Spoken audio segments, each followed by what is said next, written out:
Welcome to special analysis. నేను రమా మండవ. ఈ రోజు అనాలిసిస్ లో భాగంగా మనం తీసుకోబోతున్న టాపిక్ ఏంటంటే కొడుకు దెబ్బకు బండి సంజయ్ ఉక్కిరి బిక్కిరి అని చెప్పేసి నేను టైటిల్ పెట్టడం జరిగింది. ఆ అంశం గురించి మనం మాట్లాడుకునే ప్రయత్నం చేద్దాం. ఇక్కడ చూసినట్లయితే బండి సంజయ్ గుర్తు రావడంతోనే ఎవరికైనా టక్కును గుర్తొచ్చే అంశం ఏంటంటే ఆయన పాదయాత్ర. తెలంగాణ బీజేపీ ఎంతమంది నేతలు మారినా, ఎంత నేతలను మార్చే ప్రయత్నం చేసినా అధిష్టానం, బట్ తెలంగాణ బీజేపీలో పునర్వైభవం వస్తుంది అనుకుంటే అది ఇప్పటిదాకా కూడా ఒక కలగానే మిగిలిపోయింది. అలాంటి టైంలో బండి సంజయ్ ఆ పార్టీని లీడ్ చేసే ప్రయత్నం చేశాడు అధ్యక్షుడి హోదాలో. ఒక ఆర్ఎస్ఎస్ బ్యాక్గ్రౌండ్, ఒక కరీంనగర్ బ్యాక్గ్రౌండ్ తో బండి సంజయ్ పూర్తి స్థాయిలో బీజేపీ అధ్యక్షుడిగా బాధ్యతలు చేపట్టిన తర్వాత ఆయన అంతే స్థాయిలో పార్టీ మీద ఫోకస్ పెట్టాడు. అంతకుముందు గతంలో మనం చూస్తే ఒక ఆళ్ళ నరేంద్ర లాంటి వాళ్ళు ఎలాగైతే బీజేపీని అప్లిఫ్ట్ చేశారో అదే స్థాయిలో బండి సంజయ్ ఆ పార్టీకి నిజంగానే ఒక బూస్ట్ యాడ్ చేశారు. ముఖ్యంగా ఆయన చేపట్టిన ఒక పాదయాత్ర ఏదో 3 phases లో ఆయన పాదయాత్ర కూడా చేయడం జరిగింది. పాదయాత్ర అంటే బీజేపీ నేతలు ఎవరు కూడా ఆ స్థాయిలో గతంలో పార్టీ కోసం పాదయాత్ర చేసిన సందర్భం అయితే లేదు. పాదయాత్ర నిజంగానే ఆ పార్టీకి బండి సంజయ్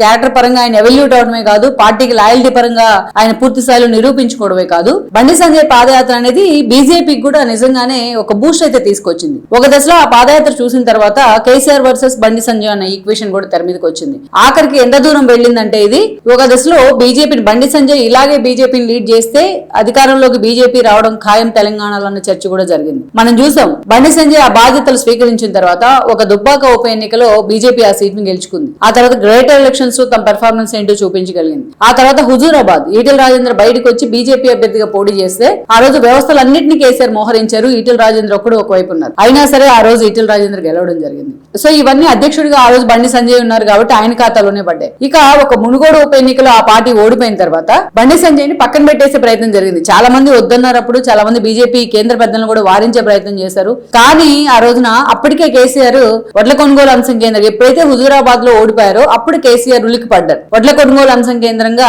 పూర్తి స్థాయిలో బీజేపీతో సొన్నం పెట్టుకునే ప్రయత్నం చేయడం, తన పార్టీని బీఆర్ఎస్ గా మార్చడం, అదేవిధంగా తెలంగాణ డబ్బులు తీసుకెళ్లి ఇతర రాష్ట్రాల్లో రైతుల పేరుతో హడావిడి చేయడం, ఆఖరికి ద్రౌపది ముర్ము ప్రెసిడెంట్ గా సెలెక్ట్ చేస్తే ఆ నిర్ణయాన్ని కూడా వ్యతిరేకించడం, తానే ఢిల్లీ స్థాయిలో గాయగత్తర్లు లేపుతానంటూ కూడా హడావిడి చేయడం, తెలంగాణ బిడ్డ పీఎం కావద్దా అని హడావిడి చేయడం, ఇవన్నీ మనం చూసాం. ఒక్క బండి సంజయ్ కేసీఆర్ ని ఆ స్థాయిలో ఉలికించగలిగాడు అప్పట్లో.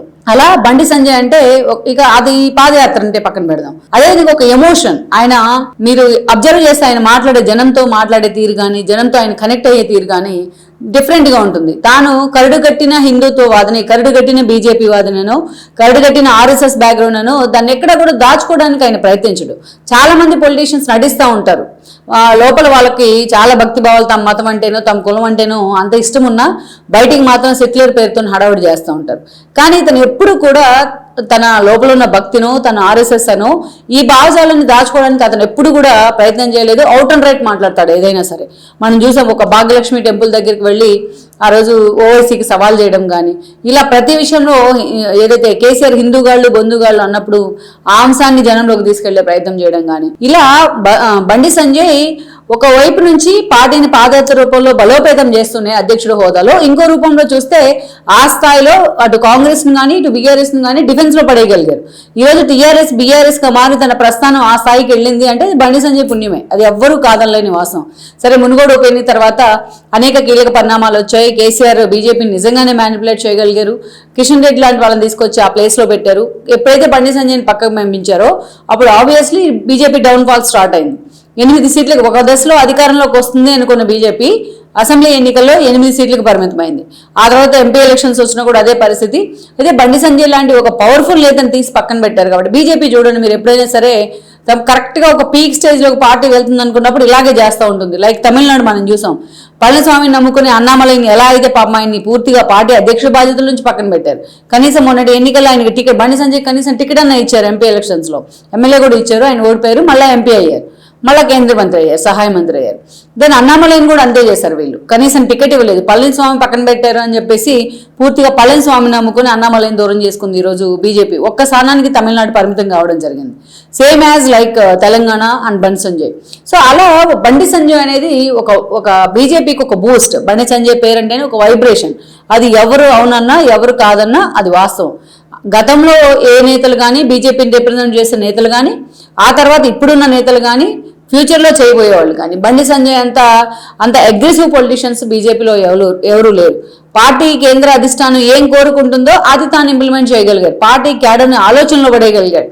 అది ఎవ్వరు కూడా కాదనలేని వాస్తవం. అది అవుట్ అండ్ రైట్ గా తను ఎవరు ఆపేవాళ్ళు లేరు అన్నట్టుగా ఆయన వెళ్లే విధానం అయితే ఆయనకి చాలా షార్ట్ స్పాన్ లోనే ఒక ఇమేజ్ తీసుకొచ్చి పెట్టింది.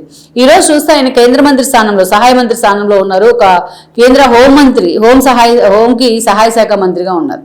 అలాంటి బండి సంజయ్కు బయట ఎన్నైనా నీతులు చెప్పొచ్చు. ఇవాళ ఆయన మీద ఏ స్థాయిలో విమర్శలు వస్తున్నామని తన కొడుకు విషయంలో మాత్రం ఈరోజు అడ్డంగా ఇరుక్కుపోయినారు బండి సంజయ్. నిజంగా అలాంటి ఒక నేతకు రావాల్సిన కష్టం కాదు. ఇప్పుడు గతంలో ఈ బండి సంజయ్ కొడుకు ఎవరైతే ఉన్నారో సాయి భగీరథ్, తనకి సంబంధించి కాలేజీలో అతను ర్యాగింగ్ చేయడం కానీ, గతంలో ఏదైతే ర్యాగింగ్ చేస్తూ ఒక అబ్బాయి మీద దాడి చేయడం కానీ, భౌతిక దాడి చేయడం కానీ, ఇవన్నీ వీడియోస్ చాలా సార్లు బయటకు వచ్చాయి. ఆయన ఆడియోలు కూడా కొన్ని బయటకు వచ్చాయి, పరుషంగా మాట్లాడే విధానం కానీ ఇవన్నీ. అంటే అతనికి ఏంటి అలెజర్జీ ఏంటి? తన తండ్రి బీజేపీని లీడ్ చేశారు ఒకప్పుడు, ఆ తర్వాత చూస్తే ఎంపీగా ఉన్నారు, ఆ తర్వాత చూస్తే కేంద్ర మంత్రిగా కూడా ఉన్నారు. సో ఆ అలెజర్జీ కావచ్చు వాళ్ళ కొడుక్కి. అలా అతను గతంలోనే ఆ వీడియోలు ఉన్నప్పుడు, ఆ వీడియోలు బయటకు వచ్చినప్పుడు అప్పుడన్నా అతని మీద చాలా విమర్శలు వచ్చాయి. అప్పుడన్నా బండి సంజయ్ చాలా అలర్ట్ అవ్వాల్సింది. అప్పట్లోనే తన కొడుకు భగీరథ్ కారణంగా బండి సంజయ్ టార్గెట్ అయ్యారు. అప్పుడులోనే అతను జాగ్రత్త పడి కొడుకు విషయంలో కన్సర్న్ చూపించుంటే, కొడుకుని సరైన దారిలో పెట్టుంటే ఈ రోజు ఈ స్థాయిలో బండి సంజయ్ టార్గెట్ అయ్యేవాడు కాదు. ఈరోజు బండి సంజయ్ కొడుకు భగీరథ అంశం లేటెస్ట్ గా వెలుగులోకి చూసిన విషయం మనకు తెలిసిందే. ఇంకొక అంశం ఏదైతే మైనర్ అమ్మాయిని అతను లైంగికంగా వేధించారనే ఆరోపణలతోని అతని మీద వాళ్ళ తల్లిదండ్రులు, ఆ పాప తల్లిదండ్రులు కంప్లైంట్ చేయడం జరిగింది పేట్ బషీర్బాగ్ పోలీస్ స్టేషన్లో. ఆయన మీద పోక్సో చట్టం కింద కేసు కూడా నమోదు కావడం జరిగింది. దీని మీద చాలా రచ్చ జరుగుతూ ఉన్న క్రమంలో ఈరోజు ప్రభుత్వం స్పందించి రేవంత్ రెడ్డి దాని మీద సిట్టింగ్ కూడా ఏర్పాటు చేశారు. ఆ సిట్టింగ్ లీడ్ చేస్తుంది కూకట్పల్లి డీసీపీ లీడ్ చేస్తా ఉన్నారు రితి. సో ఇక్కడ మనం చూసినట్లయితే అయితే ఇప్పటికే ఆయన అప్స్కాండ్ అయ్యారనే కొన్ని వార్తలు కూడా వస్తున్నాయి. ఇంకోవైపు ఏమో బండి సంజయ్ సన్నిహితులు కానీ వాళ్ళంతా లేదు భగీరథ్ మాకు అందుబాటులోనే ఉన్నారు అని చెప్తా ఉన్నారు. ఆల్రెడీ హైకోర్టును కూడా అతను అప్రోచ్ కావడం జరిగింది. తన ఏదైతే అరెస్ట్ అయ్యే ప్రచారం జరుగుతుంది కాబట్టి తనకి ఎగ్జామ్షన్ ఇవ్వండి అని హైకోర్టుకి అప్పీల్కి వెళ్తే హైకోర్టు 14వ తేదీకి దాన్ని విచారణ వాయిదా కూడా వేయడం జరిగింది. ఇది ప్రజెంట్ ఉన్న సినారియో. అయితే ఎప్పుడైతే ఈ వార్త వైరల్ అయిందో, ఎప్పుడైతే అతను ఆ పాపతో మాట్లాడిన వీడియోస్ గానీ బయటకు వచ్చాయో, ఈరోజు దీన్ని బీఆర్ఎస్ గానీ అటు కాంగ్రెస్ గానీ ఒక అస్త్రంగా తీసుకుంది. పర్టికులర్లీ బీఆర్ఎస్ చాలా సీరియస్ గా బీఆర్ఎస్ దీన్ని టార్గెట్ చేసే ప్రయత్నం చేస్తుంది. ఈ ఒక్క ఇష్యూ కేంద్రంగా ఈరోజు గతంలో అతని వీడియోస్ అయితే అమ్మాయిలు వేధిస్తున్నో లేకపోతే అబ్బాయిల మీద దాడి చేసో ఇలాంటి వీడియోస్ ఏవైతే ఉన్నాయో అతను ర్యాష్ గా మాట్లాడిన సందర్భము ఆ వీడియోస్ అన్ని బయటకు తీసుకొచ్చి బీఆర్ఎస్ ఇప్పటికే ఆర్ఎస్ఎస్ ప్రవీణ్ లాంటి వాళ్ళు ప్రెస్ మీట్ కూడా పెట్టడం జరిగింది. ఈ వీడియోస్ అన్ని కూడా ఎక్స్పోజ్ చేస్తూ. ఇక్కడ క్వశ్చన్ ఏంటంటే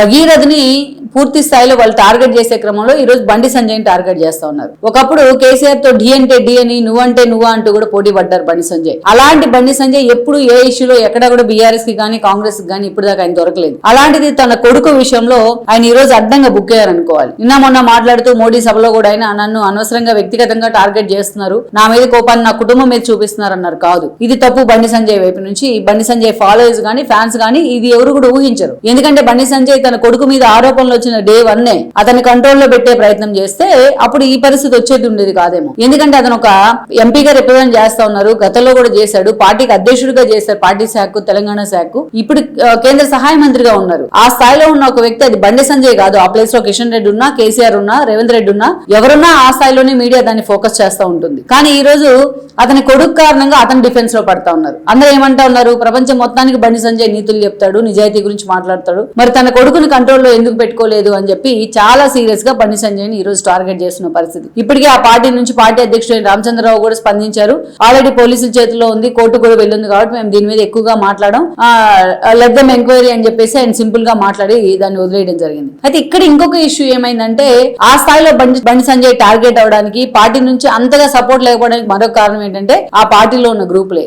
ఈటెల రాజేంద్ర వర్సెస్ బండి సంజయ్ అన్న ఆధిపత్య పోరు ఎప్పటి నుంచో ఉంది. అదేవిధంగా మిగతా కిషన్ రెడ్డి గానీ, అదేవిధంగా కొండా విశ్వేశ్వర్ గానీ, ఇలాంటి వాళ్ళందరితో బండి సంజయ్ కి ఎప్పటి నుంచో కూడా వసరద్ అనేది ఆ పార్టీలో నడుస్తున్న చర్చ. చాలా గ్రూపులు ఉన్నాయి. ఇటీవల మోడీ వాళ్ళతో కూర్చున్నప్పుడు కూడా గ్రూపులు పక్కన పెట్టి మీరు పార్టీ కోసం పనిచేయండి అని కూడా మాట్లాడడం జరిగింది.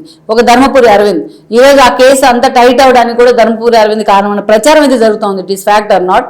సో మొత్తానికైతే మాత్రం బండి సంజయ్ పూర్తి స్థాయిలో ఆయన ప్రత్యర్థులు ఆ పార్టీలోనే ఉన్నారు, బీజేపీలోనే. అందుకే వాళ్ళు ఈ రోజు కాంగ్రెస్ నుంచో లేకపోతే టీఆర్ఎస్ నుంచో అంత టార్గెట్ అవుతున్నా బండి సంజయ్ వాళ్ళు ఎవరు కూడా అంత సీరియస్ గా దాన్ని ఖండించిన పరిస్థితి అయితే ఉంది.